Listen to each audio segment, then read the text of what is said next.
What to do? We got creepiest videos on TikTok. Let's get straight to it. Fear the skinwalkers are plotting, I'm scared. This skinwalkers are sussy and are unpredictable. Last night I came home and my dog was looking at me funny. Then I noticed he was actually a skinwalker when I checked my kitchen and all my Oreos had been eaten.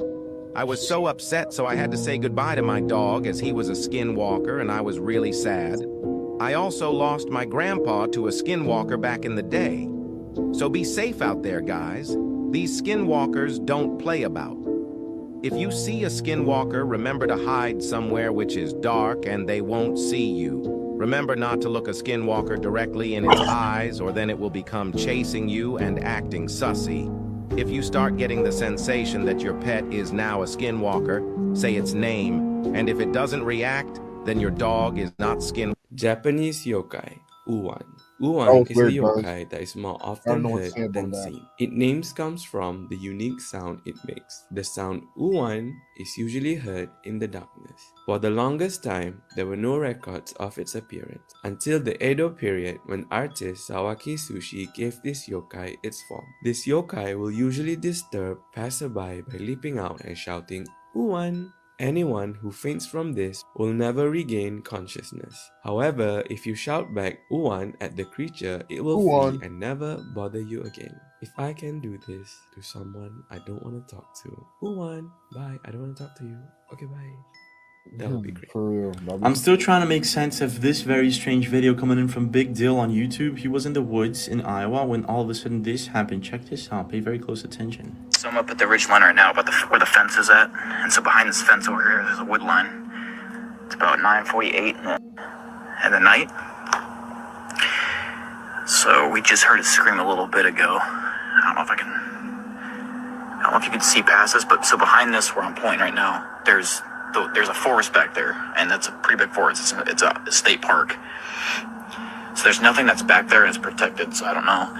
But we're back here and there's this fence right here that protects my friend's yard, where we're at right now. And from that, I don't know what you'd call this, but there's a pasture right here with a bunch of trees.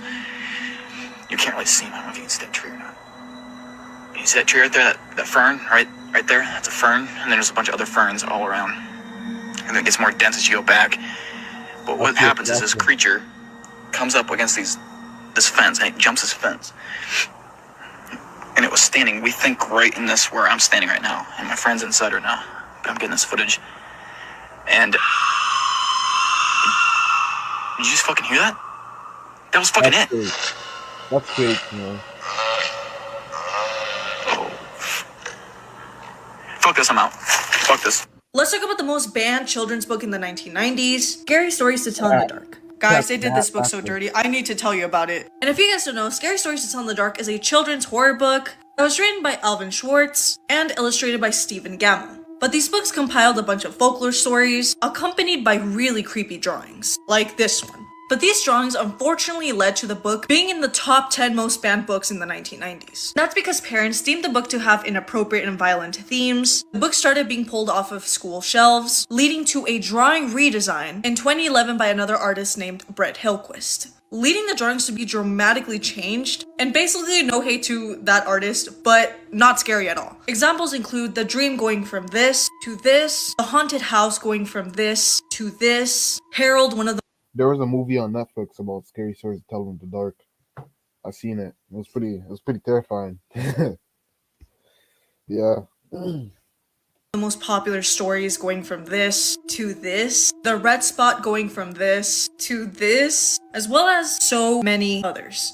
Like that's not okay. That's not okay. And this of course led to multiple resellers selling the book with the original drawings at very high prices. Fans were so disappointed until 2017 when this was released. The books finally got republished with the original drawings. But unfortunately, these don't have the original covers, which is okay. I feel like most fans just wanted like the drawings back. And I'm gonna be honest, I feel like this only happened because 2 years later, there was a film adaptation by Guillermo del Toro, and this re-release literally says, soon to be a motion picture. Personally, I don't think the book should have been banned at all. But if this was terrifying, then just close the book. But what do you guys think? Do you think this book should have been banned? Yes or no? Well, what are your thoughts? What are your thoughts? Aktivitas paranormal menyeramkan mengganggu keluarga. Nah, that book shouldn't be banned. Kids deserve to have a scary story told to them. If you want me to cover this book, please like and subscribe. Warga di rumah ini. Awal video kita sudah diperlihatkan penampakan tangan yang menggepret-gepret tembok, tapi ketika dihampiri tangan itu menghilang.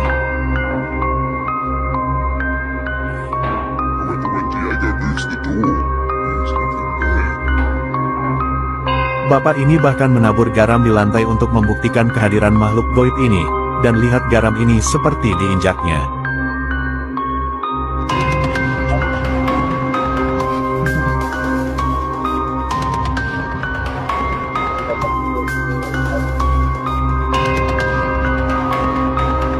Yang terakhir sangat menyeramkan, anak gadisnya yang tiba-tiba mengalami tidur berjalan dari kamar pindah ke ruang tamu, tapi ketika ayahnya menghampiri, ada sosok menyeramkan di belakang anaknya, ketika dihampiri sosok itu langsung menghilang.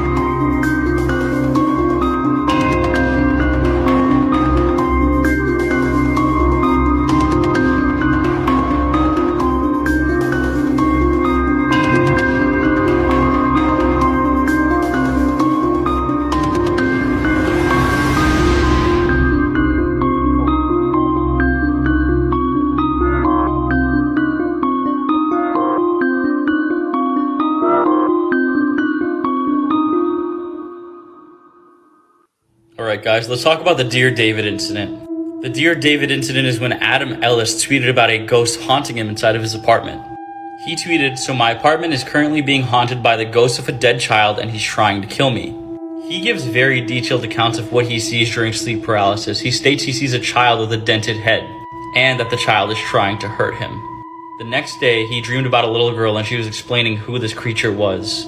She said its name was David. She stated he only appears at midnight and you can ask him 2 questions if you preface it with Dear David, and if you ask him a third, he kills you. Before he got photo proof of David, he drew a sketch of a dented-headed child. Then one day he managed to snag this picture and this picture. Even his 2 cats were gathering by a door where he saw David. They could just tell something was on the other side. In one instance, he went to take a Polaroid of his lit hallway and it was completely dark. A user found this face inside of it though. This man had a plethora of evidence and posted it all on Twitter. Comment for part 2. Let's see if you have trypophobia. I'm going to show you 5 photos. If you feel too uncomfortable to make it to the 5th photo, then you could have trypophobia. So let's go. Number 1. And how about this? Feeling uncomfortable yet? Nearly there. Oh. Last one. So let me know whether or not you have trypophobia in the comments down below. This is the Wagner execution, one of the most controversial execution videos explained.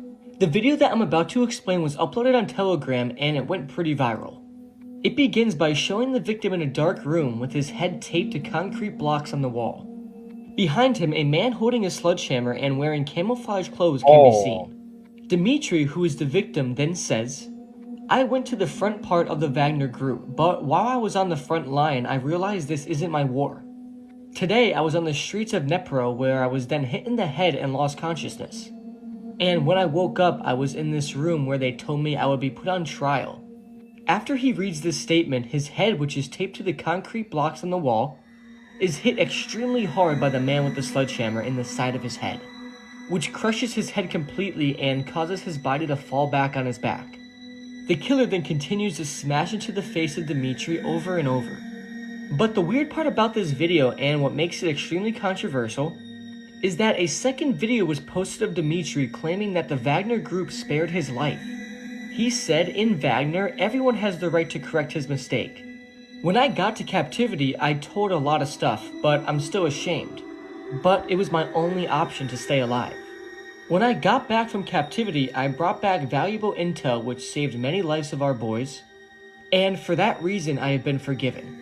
This has mostly everybody doubting the authenticity of the video, and many people think it's just an attempt to troll the Wagner group, and others suggesting the video might just be completely staged. But whatever the truth is, I doubt we will ever find out. It's just weird that the man that was executed on video was then seen in another video saying that his life was spared. I don't know, it's just odd, but nonetheless, this video is still extremely brutal and graphic, and I don't recommend searching for it. That's all for right now, folks. Please remember to like and subscribe, and I'm out of here. Peace.